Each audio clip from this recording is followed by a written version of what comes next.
Spiritual Science as Preparation for a New Etheric Vision. Our lectures at group meetings would contribute little to our progress if we could not occasionally speak about the more intimate processes of the spiritual life of humanity. What we should strive for in our groups is a preparation for the attainment of higher spiritual truths. At the same time, we must not think that such a preparation consists merely in learning theories or ideas. What we call preparation for the attainment of higher truths should really consist in a certain state of feeling and sensation in our soul. Through the life in our groups, and through the fact that we meet from week to week, our souls should gradually mature to the point at which they become receptive even to those elements of spiritual science that descend, or if you like, ascend, from the more general truths, which we are already in a position to communicate through exoteric lectures to the greater public, to the concrete facts of life. Let us then dedicate this particular evening especially to such a preparation of our souls, that is, to such a preparation of feeling within our souls. There are certain things that should be brought before our souls this evening, things that, to be sure, we shall understand at first only slowly and gradually, but that we can begin to feel and divine if we acquire the necessary degree of maturity through our life in the groups.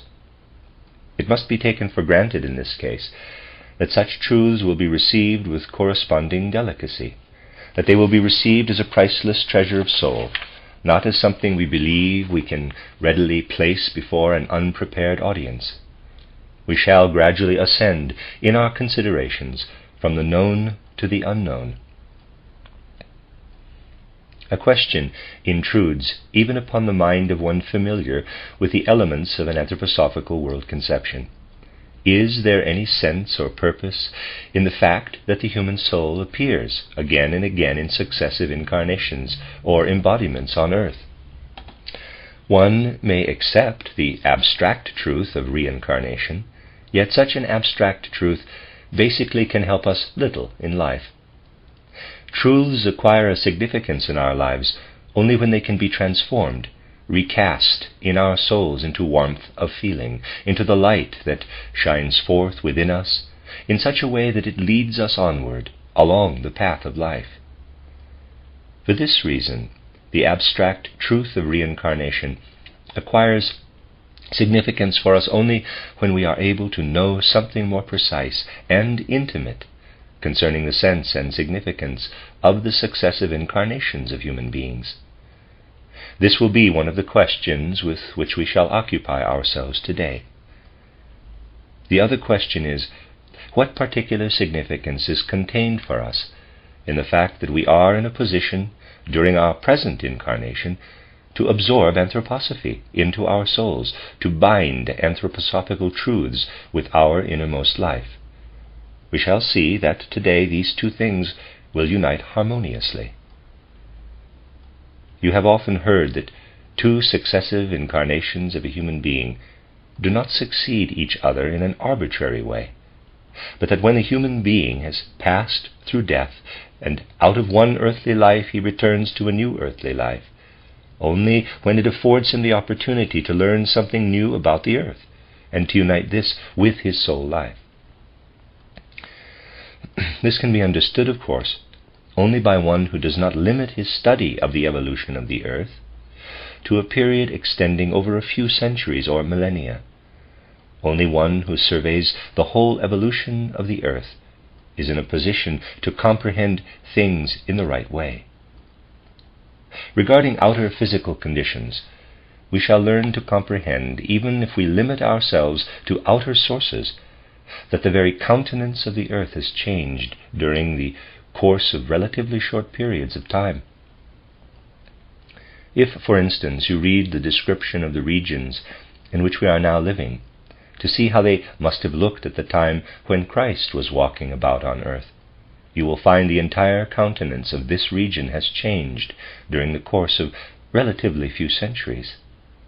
You might then ask yourselves how much the moral and other conditions of civilization may have changed during the course of these few centuries.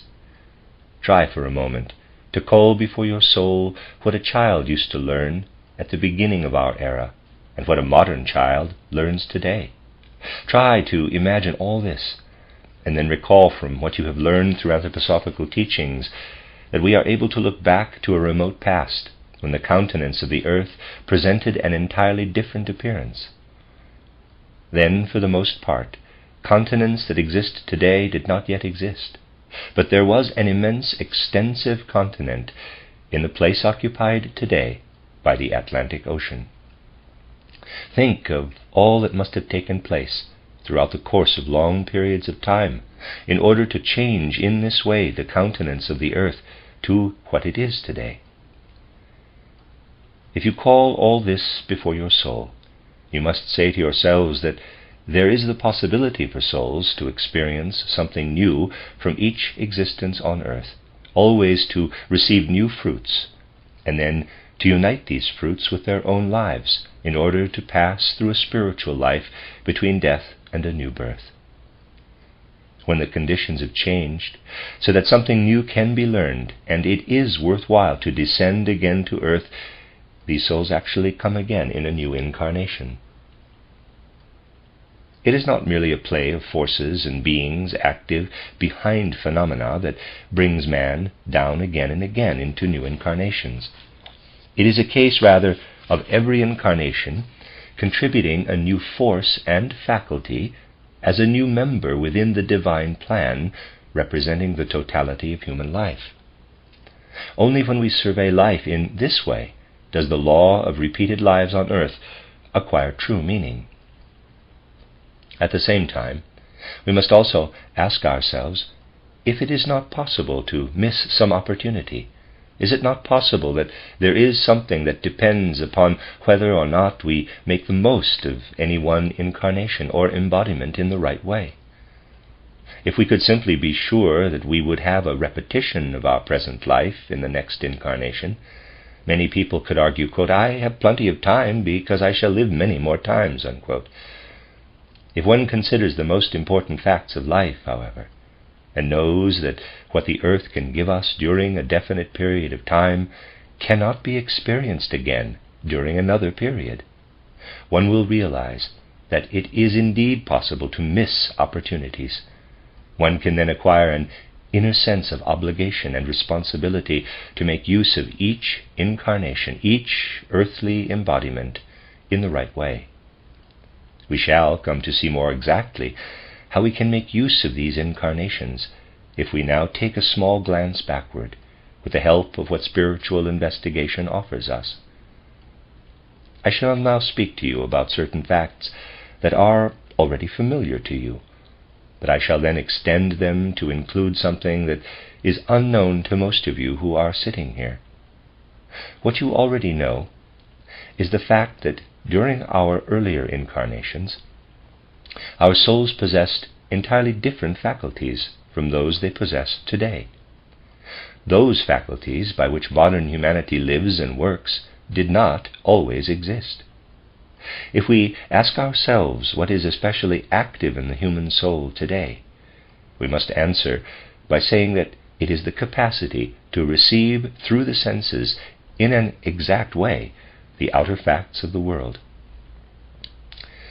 Man possesses a self-conscious reasoning power, a self-conscious power of judgment, which he is able to apply to sense perception, and by means of which he can combine what he perceives through the senses, in this way obtaining a picture of the world through his cognition. We know, however, that when the human being continues to develop his soul through the methods described in my book, Knowledge of the Higher Worlds and Its Attainment, he becomes capable of perceiving another, a spiritual environment around him. We know that there is a spiritual eye, EYE, that can be opened, and that higher supersensible faculties, dormant in the average human being today, can be awakened.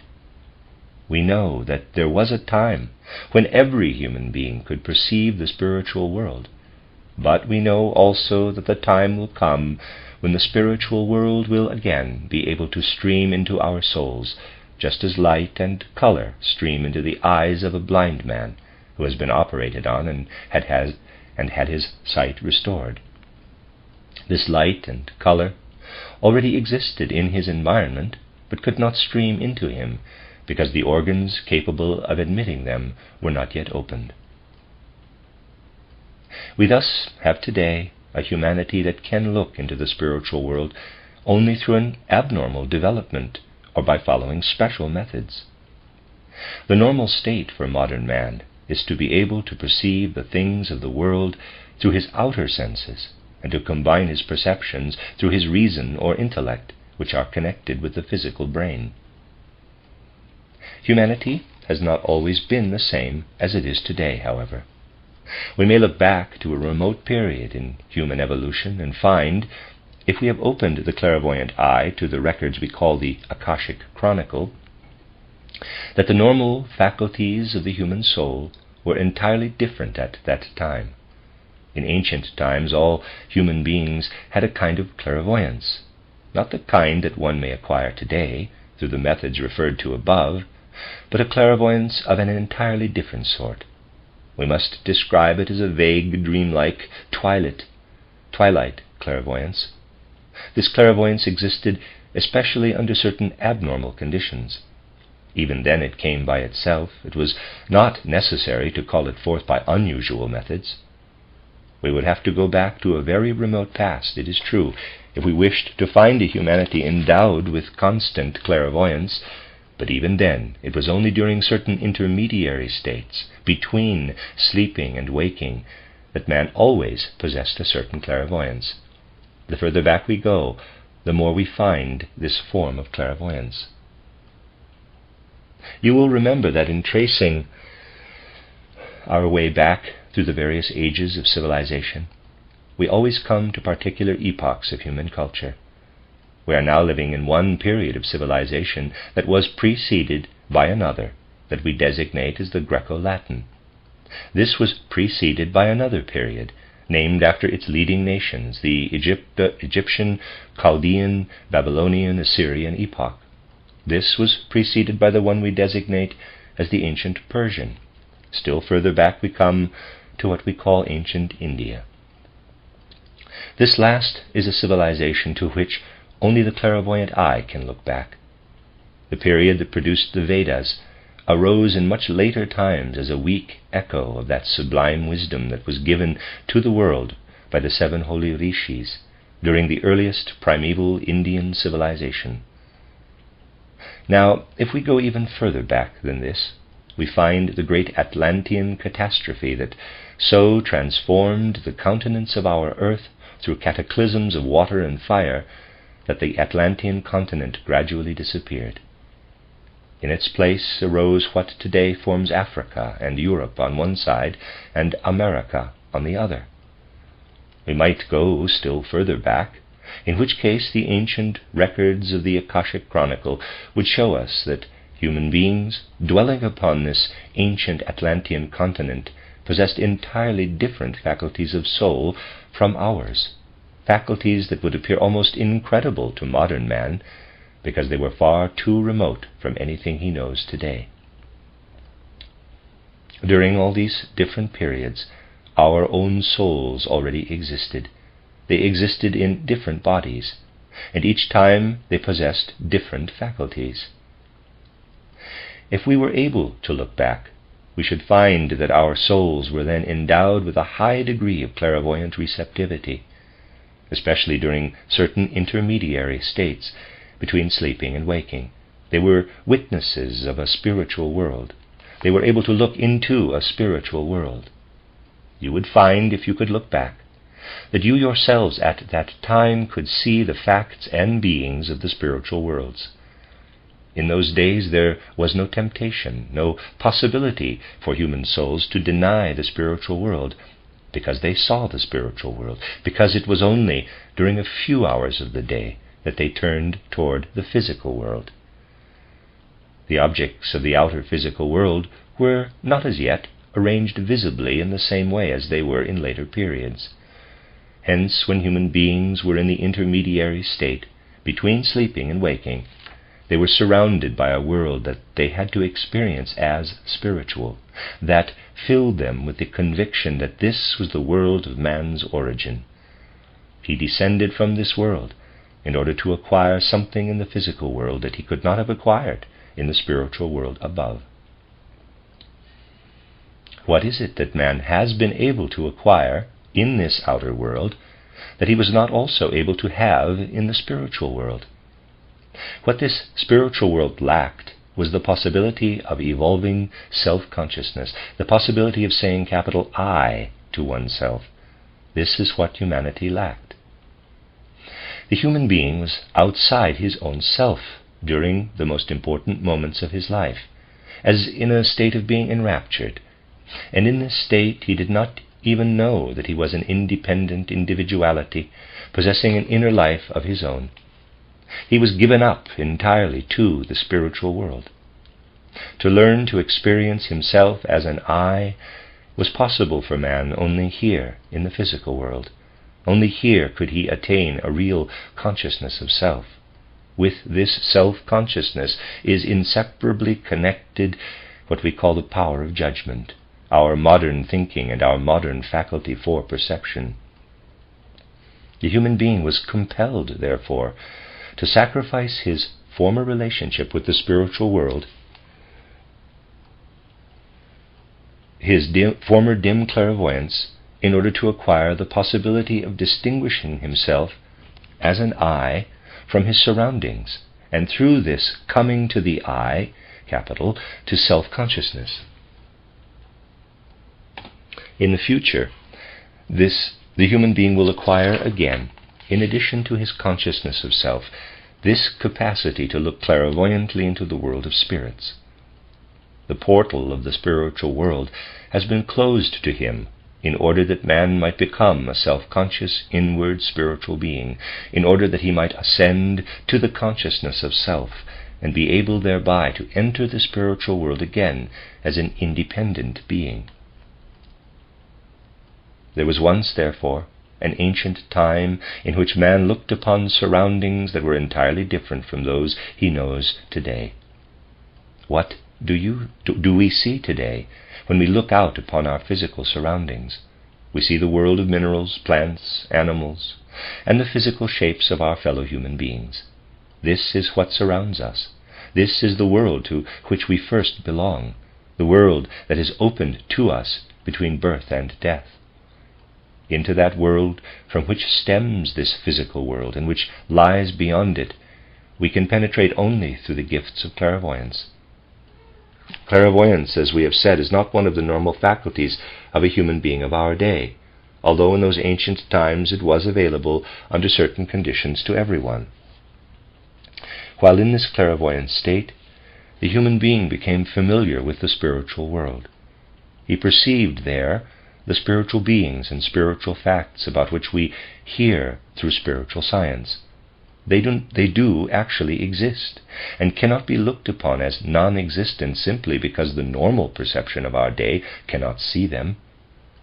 In the same way, light and color surround a blind person, though he may not be able to perceive them. These spiritual beings were at one time the companions of the human being, and he could say to himself, quote, "I belong to a spiritual world. I belong to it as a spirit-soul being.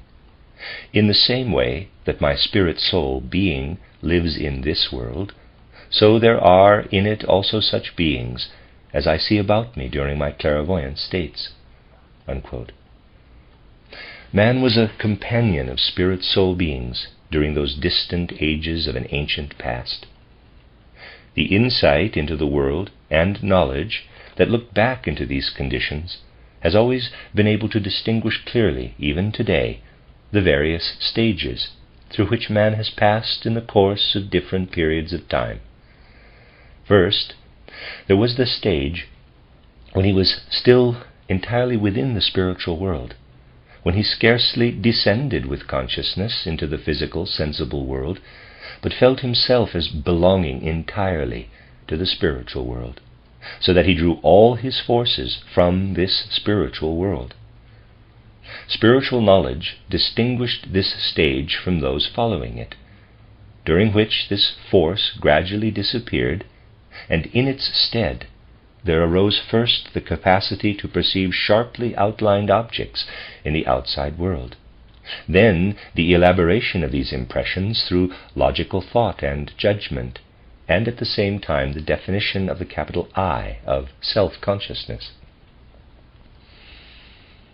Oriental philosophy, which was able to see into these conditions because it still possessed remnants of the ancient sacred teaching of the rishis, continued to have special designations for the various periods of human evolution.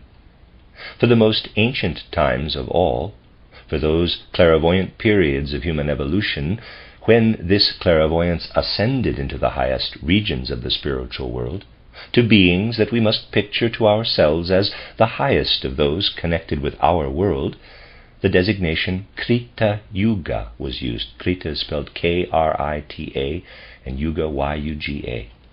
This was later called the Golden Age. Another epoch followed, during which human beings already could see much less of the spiritual world. The influences of the spiritual world upon man were no longer so strong and alive as they had been.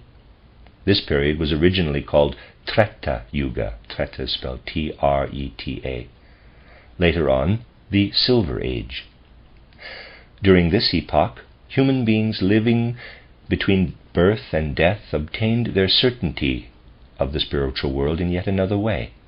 Their immediate experiences of the spiritual world were unclear, it is true, but to compensate for this, they could remember the time that preceded their birth, when they had lived together with the spiritual beings.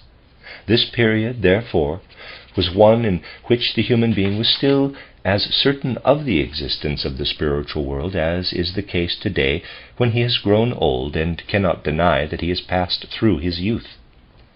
This age was designated as Treta Yuga by the wisdom that knows about such things.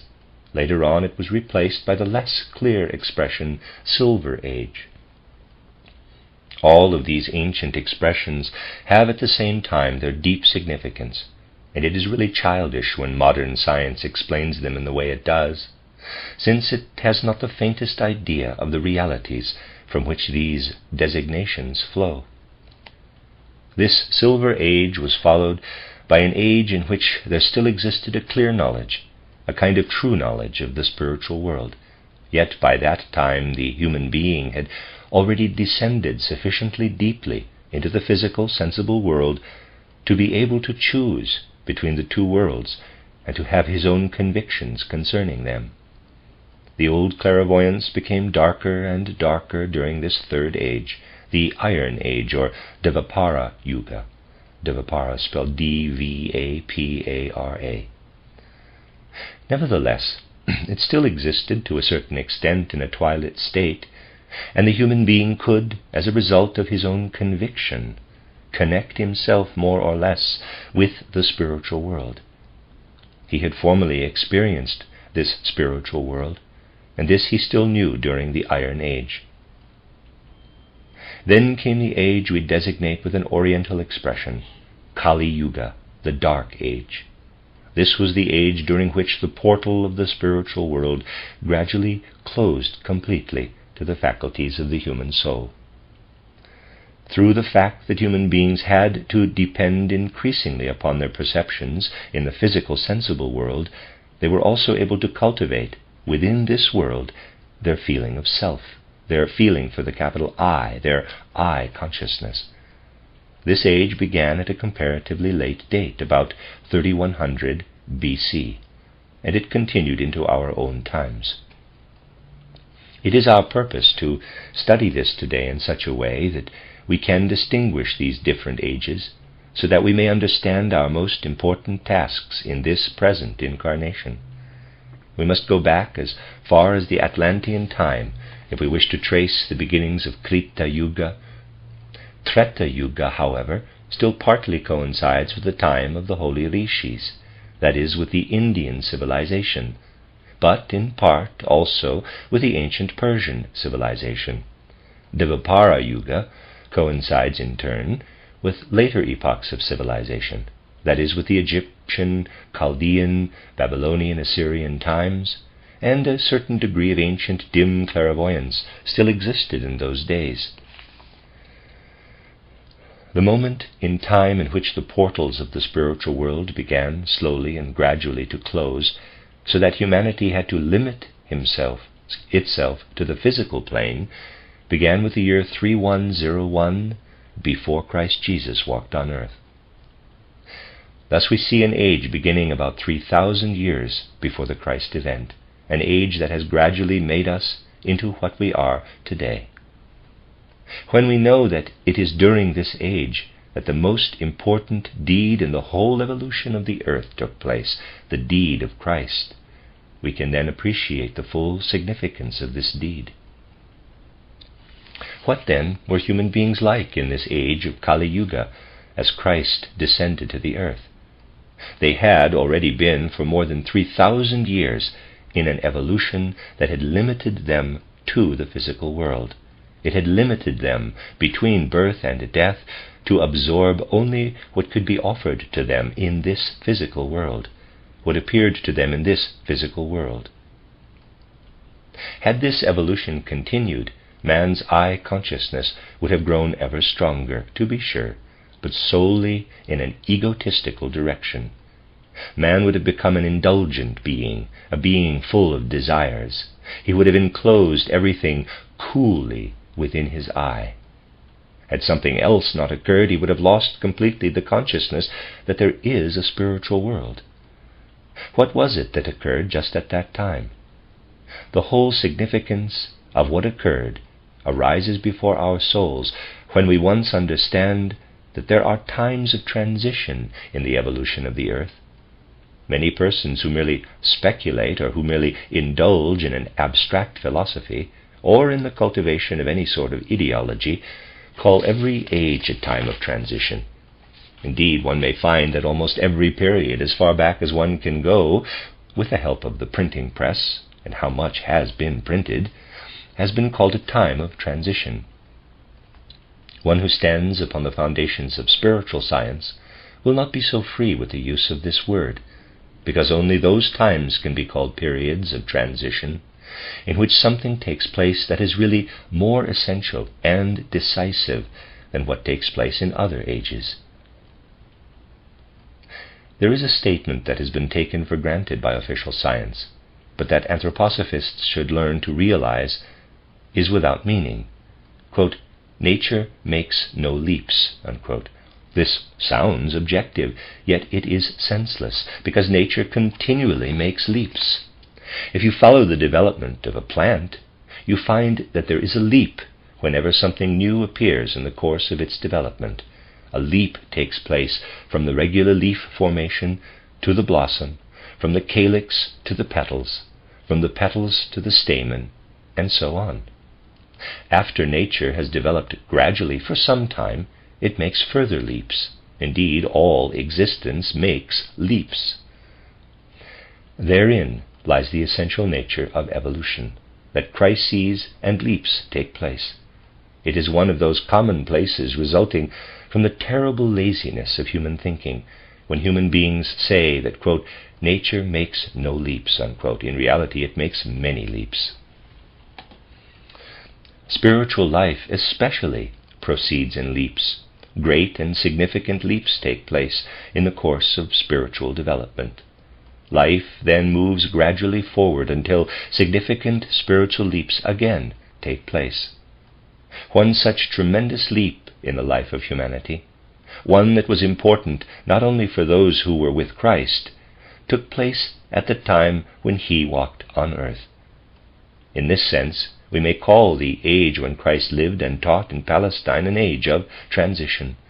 Please do not say that such a leap, such a passage as this, must be noticed easily by everyone. No, indeed.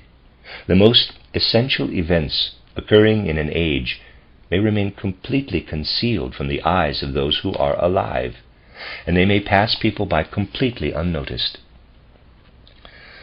We know that such an event once took place, leaving not a trace, as it passed completely unnoticed by millions of human beings.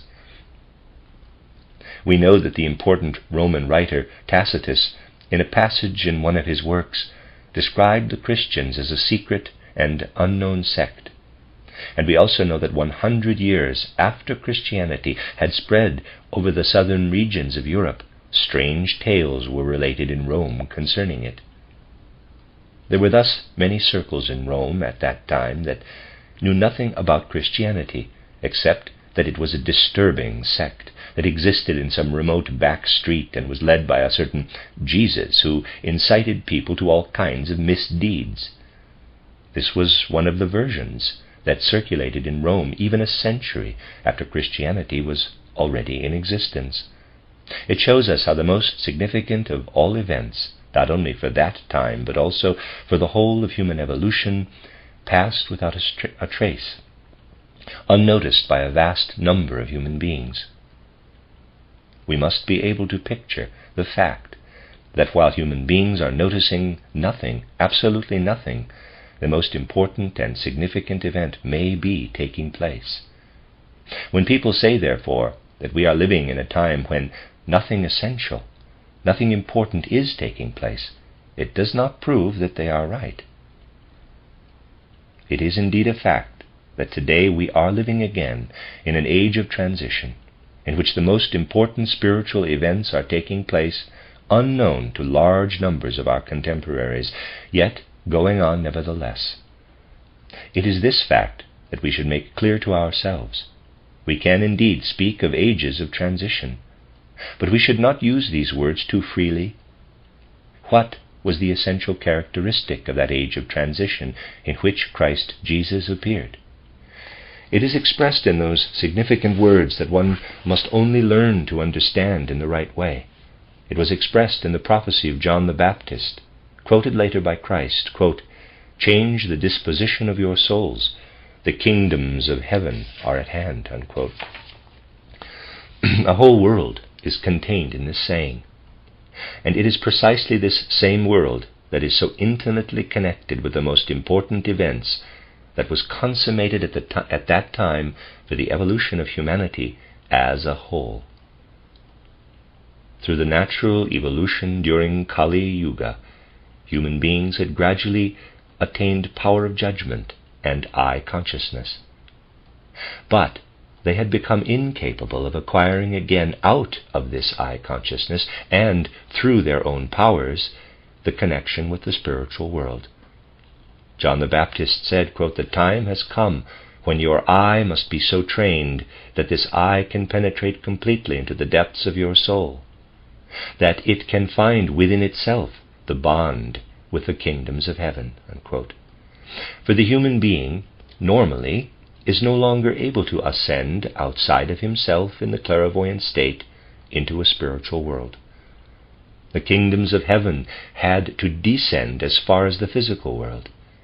They must now reveal themselves in such a way that the eye can recognize them through the ordinary consciousness of self, through the sense for truth inherent in ordinary self-consciousness. Go change the inclination, change the former disposition of your soul, so that you can believe that your soul life is capable of being kindled into warmth within itself, within the eye, and that you are able to grasp by observing everything that takes place about you that there is a spiritual world. You must learn to comprehend the spiritual worlds in your eye, through your eye. They have descended and are near at hand. They must no longer be sought in a world of rapture outside of consciousness." End quote. It was for this reason that Christ had to descend and to appear in a human physical body, because man's disposition of soul was attuned to the comprehension of the physical plane. God had to come to human beings upon the physical plane, because through the cultivation of the eye and through the closing of the portal leading to the spiritual world, they were no longer capable of approaching the gods in the old way. Herein lies the greatness of the event that took place at that time, that through the natural evolution of human faculties, the old relationship with the spiritual worlds was lost, and the attainment of I consciousness was achieved. but that it was also possible, as a result of this, to gain consciousness of these spiritual worlds within the physical world. Christ thus became the mediator of the spiritual worlds for those human beings who have reached such a stage of development that they can, in the I that lives on the physical plane, gain the connection with the spiritual world. Quote, "Change the disposition of your souls. Do not believe any longer that the human being can ascend normally to the spiritual world by being enraptured. Rather believe that through the development of capacities inherent to the I, and with the help of Christ, you can find the path leading into the spiritual worlds. Only in this way will humanity now be able to find the Spirit." Unquote. Today we are again living in a similar age, since Kali Yuga, the Dark Age, had run its course by 1899. And once again, new dispositions of soul, new soul faculties, are slowly being prepared in a similar way. It is quite possible that our contemporaries, the human beings living in our age, may sleep through this. We shall learn gradually to recognize what is to take place for all humanity during the age that began with the close of Kali Yuga. It is our task today to see to it that this transitional event may not pass us by unnoticed and without effect upon the progress of humanity. Kali Yuga came to an end only a few years ago. 1899 is the approximate date of its termination. We are now approaching a time when, in addition to the already evolved self-consciousness, certain clairvoyant faculties will again evolve quite naturally. Human beings will have the strange and remarkable experience of not knowing what is really happening to them. They will begin to receive premonitions that will become reality, and they will be able to foresee events that will actually take place. Indeed, people everywhere will gradually begin actually to see, although only in shadowy outline and in its first elements, what we call man's etheric body. The human being of today sees only the physical body. The capacity to see the etheric body will gradually be added. People will have learned that this etheric body is a reality, or they will think it is an illusion of their senses, since such a thing, so they will say, does not exist. Things will come to a point at which many people who have such experiences will ask themselves, quote, "Am I really mad?" Unquote.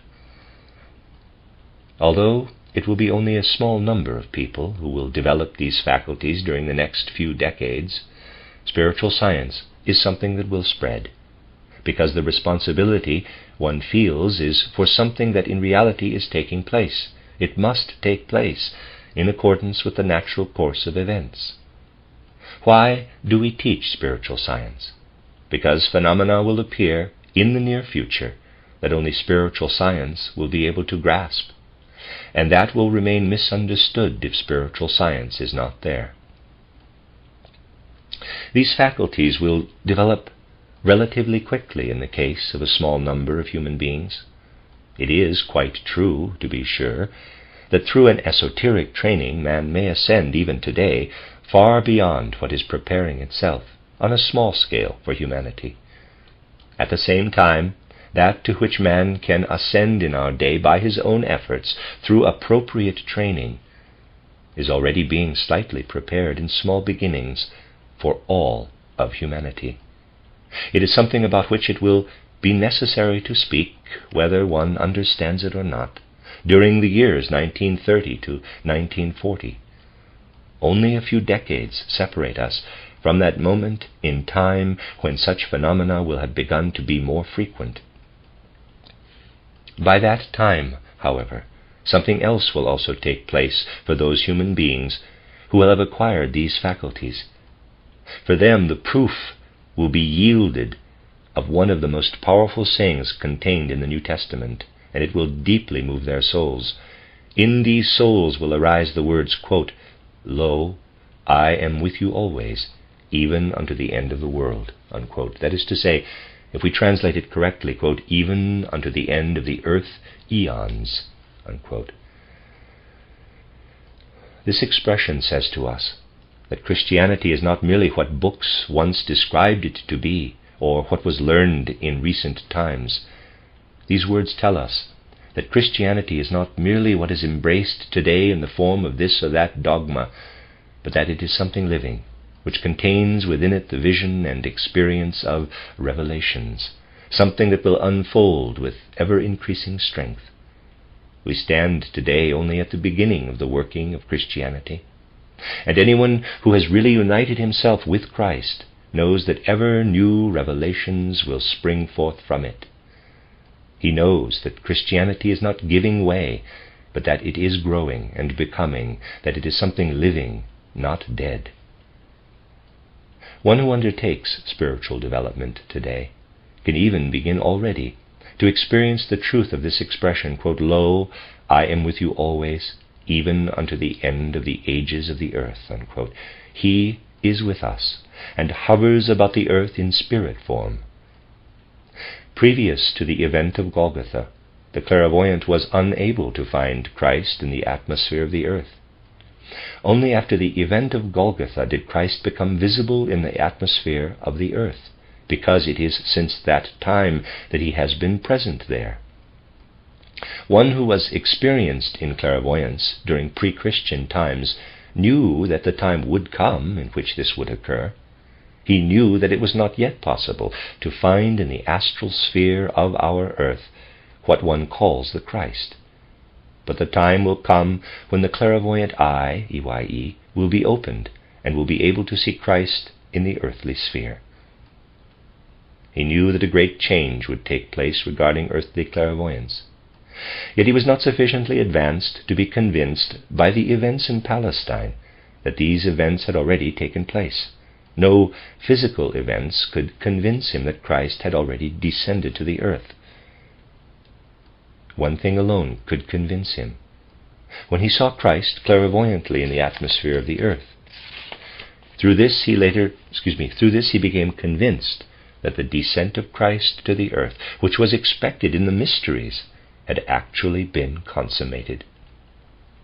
What Paul experienced as the presence of Christ in the atmosphere of the earth is what modern man may train himself to experience clairvoyantly through an esoteric schooling. This is also what single persons here and there will be able to experience through a natural clairvoyance, as I have already characterized it, beginning with the years 1930 to 1940. Then it will continue through long periods of time as something that has become entirely natural to humanity. The event of Damascus will repeat itself for many persons, and we can designate this event as a return of Christ, a return in the Spirit. Christ will be present for all those who will be able to ascend as far as the vision of the etheric body. He descended only once in the flesh, at the time when he lived in Palestine, but in his etheric body he is always present within the etheric atmosphere of the earth. Because human beings will be able to develop etheric vision, they will also be able to behold him. The return of Christ thus will come to pass for humanity, through the fact that human beings will advance to the faculty of beholding Christ in the etheric. This is what we may look forward to in our time of transition. It is the task of spiritual science to prepare human souls so that they may be able to receive Christ, who has come down to them. We see that by this time we have already taken account of the second question we posed. We have seen that it makes good sense to use our incarnations well. But we have also seen that the best use to make of our present incarnation is to prepare ourselves for that insight that will become for us the future of Christ. We must learn to understand in the right sense this return of Christ. We shall then also be able to understand how great the dangers are that are connected with it. This is what I must now explain to you. The most sublime experience possible for humanity is now in store for human beings in what I have described to you as the return of Christ in the Spirit. Yet, modern materialism will continue to be so powerful that even such a truth will be interpreted in a materialistic way. This materialistic interpretation will transform itself into reality. This truth will be interpreted as a return of Christ in the flesh. False Christs, false Messiahs will walk about on the earth in the not too distant future, persons who will claim to be the returning Christ. Anthroposophists, however, should be those who are not deceived by such materialism that believes Christ can descend again to earth in the flesh. They know that the dark age has come to an end, that age in which human beings needed for the development of their I consciousness the life within physical matter, without insight into the spiritual worlds. Man must now develop himself so that he can ascend again to the spiritual sphere, where he will be able to behold Christ living and ever present in the etheric. Humanity will be granted a period of about 2,500 years in which to develop these faculties. 2,500 years will be at his disposal to attain etheric vision as a natural, universal, human faculty, until human beings advance again to another faculty in another time of transition. During these 2,500 years, more and more human souls will be able to develop these faculties in themselves. It will make no difference whether they are then living their lives between birth and death, or whether they are dwelling in the spiritual world after death. The period of human life between death and a new birth will also be passed differently by human soul if human souls have experienced the reappearance of Christ. The period of human life between death and a new birth will also be passed differently if human souls have experienced the reappearance of Christ. The life after death will also change as a result of this experience. This is why it is so important for the souls now incarnated to be well prepared for the Christ event that is to take place during this century. It is just as important for those who are incarnated here on earth in a physical body as for those who will already have passed through the portal of death and will be living the life between death and a new birth. It is of the greatest importance for all souls alive today to be prepared for this event and thus to be well armed against the dangers. When we speak in this way, we feel what anthroposophy should and can mean to us, how it should prepare us to fulfill our task by seeing to it that a sublime event such as this not pass humanity by, leaving no trace behind. If it were to pass without leaving a trace, humanity would forfeit its most important possibility for evolution, and would sink into darkness and gradual death. This event can bring light to human beings only if they awaken to this new perception, and thereby open themselves also to the new Christ event. This will be repeated again and again in the near future. At the same time, it must also be stated repeatedly that the false prophets would be able to prevent the good and the great were they to succeed in spreading the opinion that Christ would appear again in the flesh. If anthroposophists were to fail to grasp this, it would be possible for them to fall prey to that illusion that would enable false messiahs to arise. These false messiahs will appear. They will count on souls that are so weakened by materialism that they cannot imagine anything but that when Christ appears again, he must necessarily appear in material substance, in the flesh. This misinterpretation of the prophecy is an evil thing, and it will appear in the form of a dangerous temptation for humanity. It is the task of anthroposophy to protect human beings from this temptation. This cannot be emphasized too strongly for all who have ears to hear. We can see by this, moreover, that anthroposophy has important things to say. We do not merely pursue anthroposophy because we are curious to know all kinds of truths, but because we know that these truths must be used for the salvation and gradual perfecting of humanity. Christ will later appear to humanity in many forms. The form that he chose for the events in Palestine was chosen by him, because at that time human beings were dependent upon the faculty of unfolding their consciousness on the physical plane, and through this conquering the physical plane. Humanity is called upon to develop ever higher faculties, however, so that the course of evolution may be able again and again to make new leaps. Christ will be there, in order that he can be experienced also on these higher stages of knowledge. Christianity is in this connection not at the end, but at the beginning of its influence. Humanity will continue to advance from stage to stage, and Christianity will also be there at every stage, in order that it may satisfy the deepest requirements of the human soul throughout all future ages of the earth.